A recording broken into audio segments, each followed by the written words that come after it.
नमस्कार, मी पद्मावती धनंजय कोरेकर। आज महाराष्ट्रातील एका विदुषीबद्दल मी बोलणार आहे। तत्पूर्वी महाराष्ट्रातील शिक्षण क्षेत्रामध्ये अलौकिक असं कार्य केलेले महात्मा ज्योतिराव फुले, सावित्रीबाई फुले आणि महर्षी धोंडो केशव कर्वे, त्याचप्रमाणे पुणे जिल्हा शिक्षण मंडळाचे संस्थापक बाबुराव रामचंद्र घोलप यांना सर्वांना वंदन करून मी त्या विदुषीबद्दल बोलणार आहे।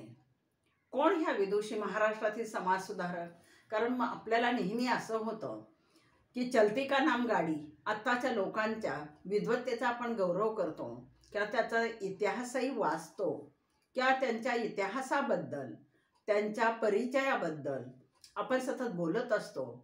पण गतकाळातील 100 वर्षापूर्वीच्या जे काही विद्वान आणि विदुषी होती, समाज सुधारक होते, त्यांचाही मधून आपण आढावा घेतला पाहिजे। आज मी डॉक्टर इरावतीबाई कर्वे, महर्षी धोंडो केशव कर्वे यांच्या सुनबाई त्यांच्याबद्दल बोलणार आहे। कारण त्यांचा जन्म जो झाला होता तो 15 डिसेंबर 1905 मध्ये ब्रह्मदेशात त्यांचे वडील गणेश हरी करमरकर हे अभियंता म्हणून नोकरीला होते म्यानमारमध्ये, आणि तिथे त्यांचा जन्म झालेला होता। त्यांचं नाव इरावती असं का ठेवण्यात आलं? तो ब्रह्मदेशातील जी इरावती नदी होती त्या नदीवरून इरावती हे नाव त्यांनी ठेवलेलं होतं। आणि साधारणपणे स्त्रियांची नावं ई कारांत ठेवायची असा जुन्या काळातला एक समज होता। ते असो, हे कोकणातलं घराणं, 5 भाऊ होते त्यांना, आणि या इरावतीबाई कर्व्यांचं शिक्षण नंतर पुढे मात्र पुण्यातल्या शाळेमध्ये, हुजूरपागा शाळेमध्ये 7वी पर्यंत त्यांचं शिक्षण झालं। 5 भाऊ असताना सुद्धा यांच्याकडे शिक्षणाच्या दृष्टिकोनातून दुर्लक्ष केलं गेलं नाही, पण त्या शिक्षणाची किंवा शिकण्याची संधी वडिलांनी प्राप्त करून दिली। विशेष म्हणजे त्यांचं व्यक्तिमत्व तर अतिशय विलोभनीय असं व्यक्तिमत्व होतं। 1952 साली त्या पुण्याच्या फर्ग्युसन कॉलेजमध्ये स्कूटरवर जात असायच्या। तेव्हा लोक त्यांना नावं ठेवायची की स्कूटरवरून जाणारी, अरे ही पहा कोण, कर्व्यांची सून। किंवा त्यांचा जो संबंध आलेला होता कॉलेजमध्ये, फर्ग्युसन कॉलेजचे प्राचार्य रँगलर परांजपे यांची मुलगी शकुंतला आणि इरावतीबाई कर्वे या दोघी जणी त्या काळच्या विदुषी किंवा उच्च शिक्षित होत्या। आणि त्यामुळे लोक ह्या सायकलवरून किंवा स्कूटरवरून जेव्हा प्रवास करायच्या तेव्हा लोक त्यांच्याकडे आश्चर्याने पाहायच्या, घराच्या बाहेर पडायच्या। इरावतीबाई कर्व्यांचं तर सांगतात, त्यांचं व्यक्तिमत्व अतिशय लालबुंद असा त्यांचा रंग, गोरापान रंग, उंच अशी शरीर यष्टी, चापून चोपून नऊवारी साडी घालायच्या, रसरशीत कांती होती आणि ठसठशीत कुंकू, घट्ट असा बांधलेला बुचडा। आणि अशा ह्या कॉलेजमध्ये सुद्धा याच पेहरावामध्ये या इरावतीताई जात असायच्या।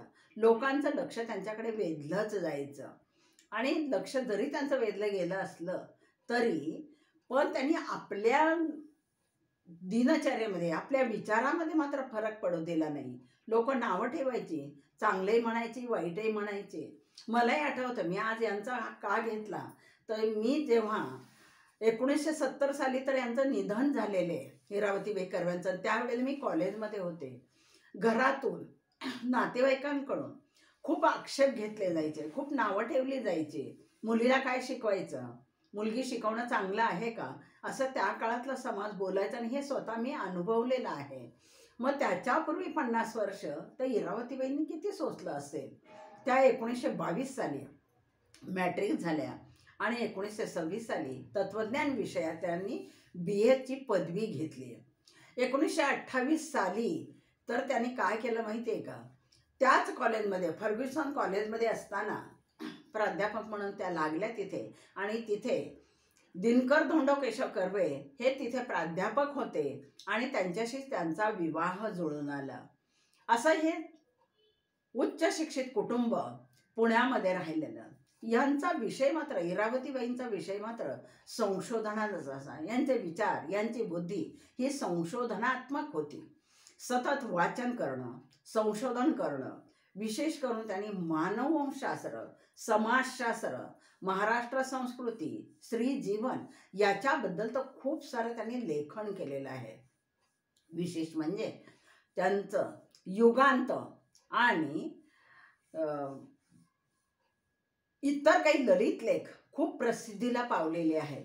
युगांतमध्ये त्यांनी महाभारतातील काही ज्या व्यक्तिरेखा होत्या, स्त्रीजीवन होतं, आचार विचार होता, तो आचार विचार त्याच्यातल्या नाते संबंधावर त्यांनी चर्चा केलेली आहे आणि त्यामुळे ते महाराष्ट्रभर त्यांचं लेखन, नव्या भारतातही त्याला प्रसिद्धी मिळाली. हे करत असताना 1930 साली त्यांनी PhD पण मिळवली आणि त्यासाठी ते जर्मनीला गेल्या. खरं तर त्यांचे सासरे महर्षी धोंडो केशव कर्वे यांनी त्यांना विरोधही केलेला होता त्यावेळेला, परंतु नाही, ह्या उघड काम होतं तरी पण त्यांनी काय केलं, ते स्वीकारलं आणि PhD केल्यानंतर मात्र, कारण त्यांचा विषय संशोधनात्मक मानववंशशास्त्र होता, नात्यातील संबंध, नात्यातले शब्द, त्याचा अर्थ, या सगळ्यावर त्यांनी संशोधन केलेलं होतं. आणि त्यामुळे काय झालं माहिती आहे का, त्याच्या ग्रंथाला प्रसिद्धी तर मिळाली जगभर, पण जगभर त्यांनी प्रवासही केला आणि जगभर व्याख्यानं पण त्यांची होत असायची. SNDT कॉलेजमध्ये त्या कुलसचिव होत्या SNDT कॉलेजला, की ज्या SNDT कॉलेजमध्ये मला सुद्धा BEdसाठी मी ॲडमिशन घेतलेलं होतं. म्हणजे माझ्या आणि त्यांच्या कॉलेज किंवा ते मला बरंच मिळतं जुळतं वाटायला लागलं. नंतर डेक्कन कॉलेजमध्ये त्या प्राध्यापक होत्या. जेव्हा डेक्कन कॉलेजमध्ये प्राध्यापक असायच्या तेव्हा नऊवारी साडी चापून चोपून नेसलेली, डोक्याचा घट्ट असा मानलेला बुचडा, ठसठशीत कुंकुण, रसरशीत कांती आणि स्कूटरवरून ह्या जेव्हा तिथे जायच्या त्या कॉलेजला, त्यावेळेला लोक त्यांच्याकडे कुचेष्टेने म्हणा किंवा एक चेष्टेचा विषय म्हणून पाहायच्या. तर अशा प्रकारे अशा वातावरणात सुद्धा त्यांनी हार नाही खाल्ली. त्यांचं असं म्हणणं होतं, रँगलर परांजपे हे तिथे प्राचार्य होते फर्ग्युसन कॉलेजला आणि ते अतिशय विद्वान होते, तर त्यांचा सहवास त्यांना लाभला नव्हे, त्यांना गुरुस्थानी मानलं आणि परांजपेच्या व्यक्तिमत्वाचा परिणाम या इरावतीबाई कर्व्यांच्या जीवनावर झालेला दिसतो. कारण जशी आपल्याला संगत मिळते, सहवास मिळतो, तसेच आपण घडत असतो. पहा, इरावतीबाई कर्व्यांनी विशेष करून जे लेखन केलेलं आहे ना, ते समाजशास्त्र आणि मानववंशशास्त्र याच्यामध्ये त्यांनी खूप केलेलं आहे. आणि मानववंशशास्त्राचं लिखाण करत असताना महाराष्ट्र संस्कृतीबद्दल त्या खूप सारं बोलून गेलेल्या आहेत. स्त्री जीवनावरही त्या बोललेल्या आहेत.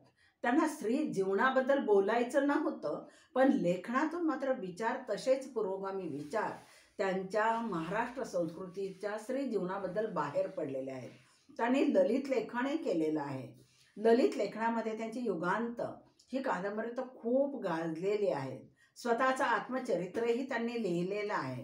म्हणजे त्यांचं लेखनच एकूण जे होतं ना, ते चिंतनगर्भ असं होतं. पहा, विचार करायला लावणारं होतं वाचणाऱ्याला किंवा अभ्यास करणाऱ्याला.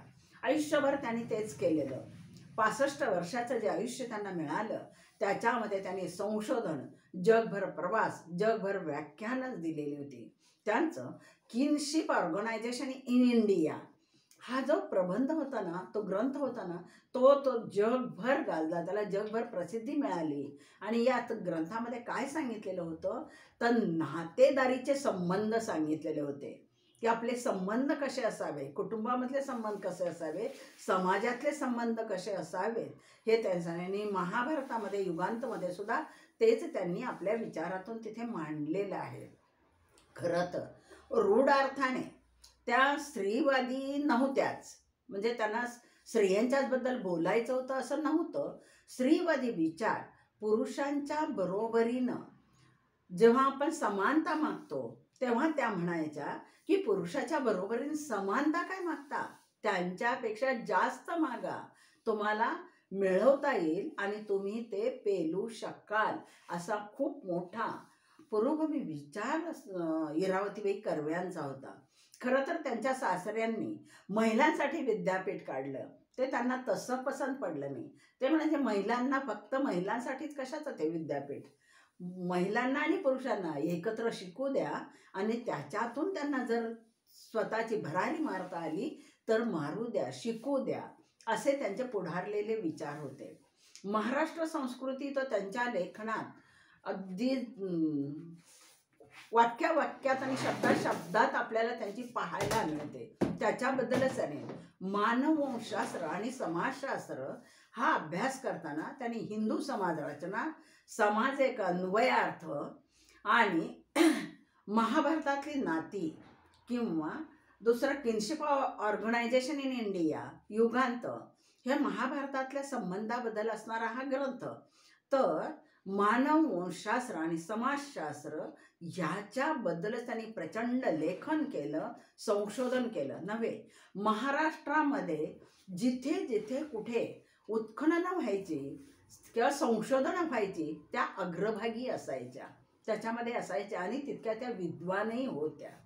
विशेष म्हणजे त्यांची ओळख जी पुण्यामध्ये झालेली किंवा महाराष्ट्राला झालेली होती, ती ओळख म्हणजे काय होती माहिती आहे का? महर्षी धोंडो केशव कर्वे यांच्या सुनबाई, नंतर दिनकर धोंडो कर्वे यांच्या त्या पत्नी होत्या.